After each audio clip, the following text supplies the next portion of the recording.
everyone, thank you for joining me. Today we are going to talk about how much I spend on my manga.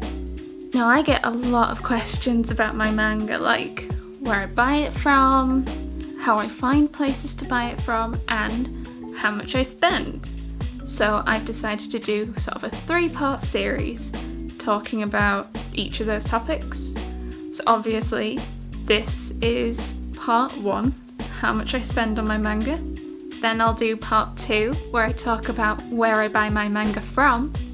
And then I'll do part 3 where I talk about how I find places to buy manga from, because the places I talk about might not necessarily be applicable to you depending on country or location.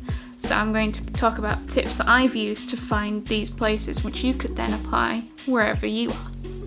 So this isn't going to be quite as straightforward as you might think. I can't just say it has cost me this much, because it's not that easy. So I'm going to walk through how I budget and what I spend. Before I get into my manga spending breakdown, whenever I refer to money, I'm going to be talking about British pounds, because I'm in the UK and that's the currency that I buy things in. If I have been all good and all, I will put a rough conversion at the bottom. This will be correct at the time I recorded this, which is mid-February 2021. But yes, going forward, whenever I say I'll talk about money, I am talking about British pounds. So to set the scene, I first started collecting manga in 2010. I was gifted the first 2 volumes of Naruto and the first 3 volumes of Love Hina, if you're interested. Not too long after that, I was in my local town and happened upon a bookshop. And I like going in bookshops even when I was in my mid-teens. And they had a full set of bookshelves filled with manga.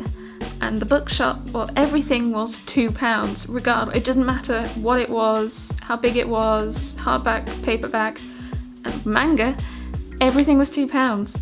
Now, in hindsight, I should have gone a little more crazy, but I was 14, 15, and I just bought a little bit, because I was still easing into manga at that point. I bought about 40, 50 volumes of One Piece for £2 each.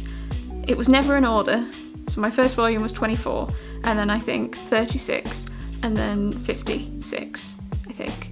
And that was how I pieced it together, just what they had in store and I would pick up.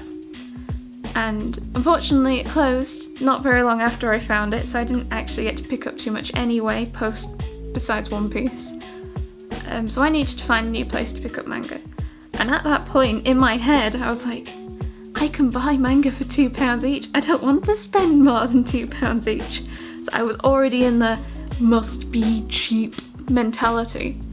Then I discovered Forbidden Planet and Travelling Man. Both these stores offer 3 for 2 on manga. Travelling Man only on Viz Media, and Forbidden Planet across all publishers. This was when I started doing some basic math to work out what my basic maximum spend was on a volume of manga. For example, let's take a random volume of Viz, say My Hero Academia Volume 1. Full price, this is £6.99, but as part of the 3 for 2, it works out at about £4.66666666 recurring. So my new maximum for buying a Viz volume is £4.66. So if I'm looking to buy anywhere else or that sort of thing, that would be how much I would allow myself to spend. If it's more than that, I won't buy it. So I would then repeat this across all of the other standard manga price boundaries. So a £7.99 volume, like Fairy Tail, would be £5.32. A £9.99 volume would be £6.66, and a £11.99 volume would be £7.99. Yes, there are outliers, for example hardbacks like Vinland Saga and Saint Young Men. I would on the fly work out a 3 for 2 price for those if I was looking at them. So I would do, how much is Vinland Saga? 22.99 times 2 divided by 3, and then that would be my maximum price for that volume. A lot of manga publishers have upped their prices recently, which meant that I had to calculate a new maximum price. So a lot of $6.99 volumes now cost $7.99, a lot of $7.99 volumes are now $9.99, which is super sad. But we all love the manga, so we work with it. I find a lot when I go shopping in person to my Forbidden Planets and my Travelling Mans, they will actually help me group the manga into their price boundaries. So if I buy 3 Viz copies, they'll group the 3 Viz copies, so I will get the maximum amount of savings that I can get. I can't vouch for any Forbidden Planets that I've not been to, but all the Travelling Mans and the Forbidden Planets I have been to have done that, and they've been lovely about it. Now that we have our maximum price boundaries per volume, we can now go shopping. So because of lockdown, I can't go shopping in person at the moment. I have been doing most of my shopping online. So while I'm shopping online, I do still try and stick to my maximum limit. I am a little looser than I usually would be when I shop in person or before lockdown, because availability is a bit more scarce at the moment. I'm also not spending additional money like the drive-in or the train-in to go shopping, and I'm not going general other shopping when I'm there anyway. I'm going online to buy manga. So I don't mind being a bit more carefree with what my maximum is. I still stick pretty close, because as soon as you start going too far above, that's when you start spending silly amounts of money, and we don't want that. Say for example, a volume of Fizz at the moment as part of a 3 for 2 is about £5.40. I'd happily spend £5.80, £5.90, just a bit more per volume.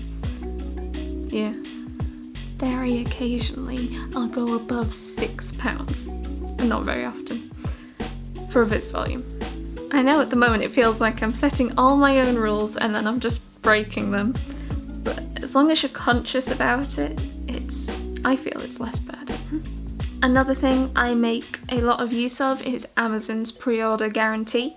If you pre-order something from Amazon, they will only charge you the lowest price between you ordering it and them shipping it to you. So at the moment, I have all of my pre-orders ordered from now until the end of June. At the beginning of lockdown, I was doing it on a sort of monthly basis, and then lockdown didn't end. So I started doing it a 2-month, and then a 3-month, and then a 6-month. In my head, I feel at any point I can just cancel the order, say I do manage to get back to the store in person, or I see it somewhere else, and just cancel it and pick it up. But I have that knowledge that I can get the volume still, and it'll be cheaper. As cheap as it can be.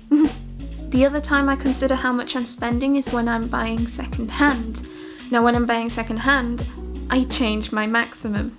My general rule is to try and buy second-hand manga for half of my maximum if it was brand new. So a Viz copy, instead of £5.40, I'd be looking to spend about £2.70, £2.80 at most, depending on the condition. Second-hand books generally are like new, very good,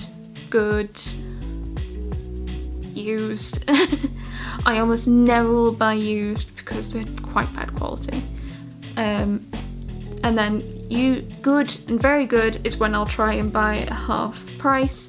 If it's like new, I won't want to try and hit my maximum, but I'm happy to go above half of that, so maybe 3/4. So maybe about £3.50 to £4 per volume instead is what I'd be comfortable at. Now, of course, there's outliers. The biggest outlier is buying out of print manga. So out of print manga, usually you'd be pushed to find potentially even close to its original value, say $6.99, $7.99. You might be paying insane amounts. At the moment, I am trying to collect Great Teacher Onizuka, and I think the most I've paid for a volume is £14, which is definitely more than it was originally valued at, some of the volumes that I'm currently missing, I'm seeing them for £50–60 a volume, and I'm not yet brave enough to go to those sort of prices, so I don't have them in my collection. But that's something else again. That's something I'm making a conscious thought about buying, and isn't part of my standard manga buying process. If you take only one thing away from this whole thing, take the one rule that I have tried to follow myself all these years, and that is never, ever, ever buy a volume of manga full price. There is always going to be another sale. There is always going to be a discount code. There will always be a voucher. Sometimes it's just a bit of patience and looking around a bit to find things on sale. It's the little bit of effort that helps you save more money when you're buying manga. I find I can think of maybe 2 or 3 volumes at all in my collection that I have paid full price for, and I still hurt a little at the thought. It was volumes that I'd been looking for, I think, for over a year, and the stores didn't have them in stock, and they were never on sale, and I gave in. And then of course they went on sale the following week, because that is the way. Another thing I find helps is don't necessarily focus on buying manga in order. A lot of the longest running series at the moment, like D. Grey Man, Haiku, Blue Exorcist, I am collecting as I find them on sale. So yes, I can't necessarily read them straight away, but as I'm over time acquiring them, I'm buying them as cheaply as I can, and then one day I will be able to piece it together. When you're budgeting what you're going to spend on manga, just be careful. I make sure that I pay all my bills, I put money into my savings, and then what I have left over, some of that I then spend on my manga. Manga isn't about having the largest collection. I've been collecting now for 10 years, oh goodness, nearly 11 years. Nearly 11 years. I've received manga as gifts, I've received gift cards. I'm very careful about how I buy. I have a lot of secondhand manga, some of the quality isn't that great, but I don't mind. Some people do. That's up to you. You need to decide what you want from your collection. Well, I hope you enjoyed that and that you found it interesting and informative. If you have more questions, feel free to reach out. I may or may not be able to answer them depending on what they are, but I'll try my best. If you enjoyed this, why not subscribe? You'll be alerted when I post part 2, where I buy manga. Do you have any money saving tricks when it comes to manga? Let me know in the comments. I would love to hear them. I am always happy to be more frugal. Otherwise, thank you for being here, and I'll see you next time. Bye!